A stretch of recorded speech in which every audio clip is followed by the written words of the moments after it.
संजौली में विवादित ढांचे का मामला एक बार फिर गर्मा गया है। देवभूमि संघर्ष समिति ने आज संजौली में प्रदर्शन का ऐलान किया था। समिति के पदाधिकारियों ने पिछले 3 दिनों से आमरण अनशन पर बैठे हुए हैं। उनकी मांग है कि नगर निगम कोर्ट और जिला अदालत द्वारा अवैध घोषित किए जा चुके ढांचे का बिजली पानी कनेक्शन काटा जाए और नमाज सहित सभी गतिविधियों पर रोक भी लगाई जाए। प्रदर्शन की घोषणा के बाद पुलिस ने क्षेत्र में सुरक्षा व्यवस्था कड़ी कर दी है। समिति ने पिछले सप्ताह नमाजियों का रास्ता रोकने के मामले में दर्ज हुई एफआईआर को भी वापस लेने की मांग रखी है।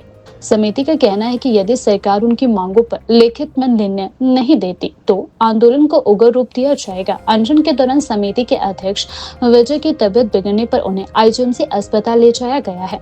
वहीं अनशन पर बैठी महिलाओं ने कहा कि वे शांतिपूर्ण तरीके से अनशन जारी रखेगी और सरकार के लिखित फैसले का इंतजार करेगी। उनका कहना है कि आदेश आते ही सभी लोग मिलकर धाम के साथ अनशन समाप्त करेंगे। देखिए, 2 दिनों तक तो किसी ने भी हमसे बात करने की कोशिश नहीं की है, पर कल शाम को प्रशासन के कुछ लोगों ने हमारे भाइयों से बात की है और ये लोग बात करने गए थे, तो हमें ऐसे लग रहा है कि शायद प्रशासन अब कुछ हमारी बातों को मान ले।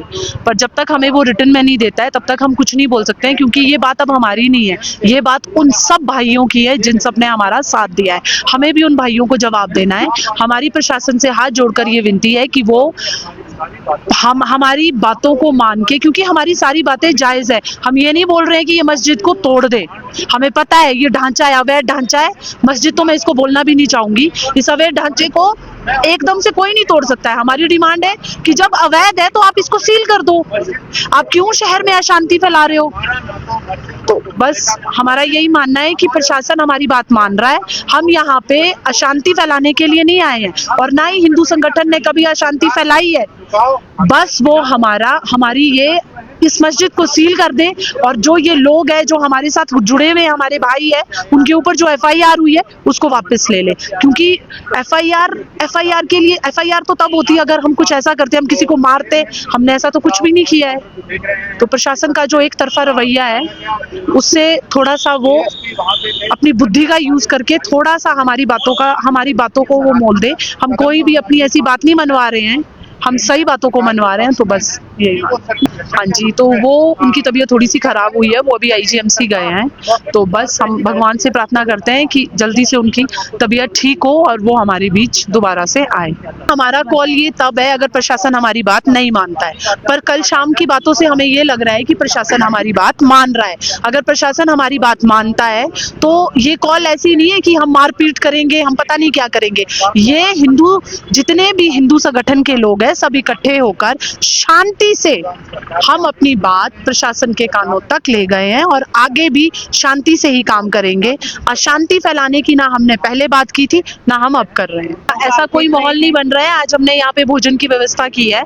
हम तो अभी देखिए सुबह का समय है, हम ये चाहते हैं कि प्रशासन हमें अच्छी सी खुशखबरी दे और सब हम एक धाम के रूप में इसको सेलिब्रेट करें। कि आंदोलन की कोई समय सारणी नहीं होती, पहले मैं ये आपको क्लियर कर देना चाहता हूँ। इसमें एक चीज़ जो सकारात्मक आई है वो प्रशासनिक अमले की तरफ से जो पहल उन्होंने पिछले कल की है और उस बातचीत में जो हमारे जो मुख्य मांगे थी हमने उनके बीच रखी हैं।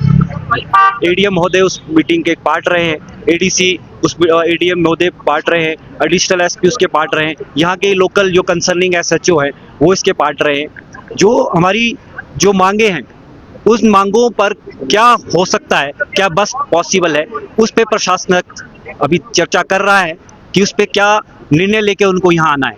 हम अपने आप में क्लियर है, जब तक लिखित रूप से कोई भी आदेश प्रशासनिक अधिकारियों द्वारा हमारे तक नहीं पहुँचता है, हमारा जो शांतिपूर्ण ये अनशन है ये कंटिन्यू रहेगा।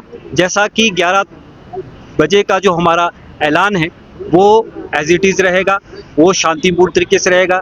हम एक शांत प्रिय देश में रहते हैं, शांत प्रिय प्रदेश में रहते हैं, ठीक है। हम अपनी जिम्मेदारी को बखूबी समझते हैं, लेकिन आंदोलन बंद नहीं है, ये जारी रहेगा।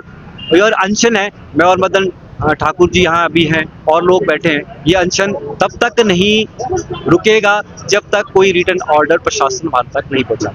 हाँ देखिए, सुबह के समय उनकी थोड़ी तबीयत में गड़बड़ाई है, उनके कुछ अपना जो इशू है उसको देखते हुए, मद्देनजर देखते हुए हमने उनकी जो तबीयत बहुत ख़राब थी, हमने उनको अभी हॉस्पिटल पहुंचाया है। अब वहाँ पर क्या डॉक्टर चिकित्सक कहते हैं वो उसके बाद आपको ये मीडिया में साझा कर पाएँ।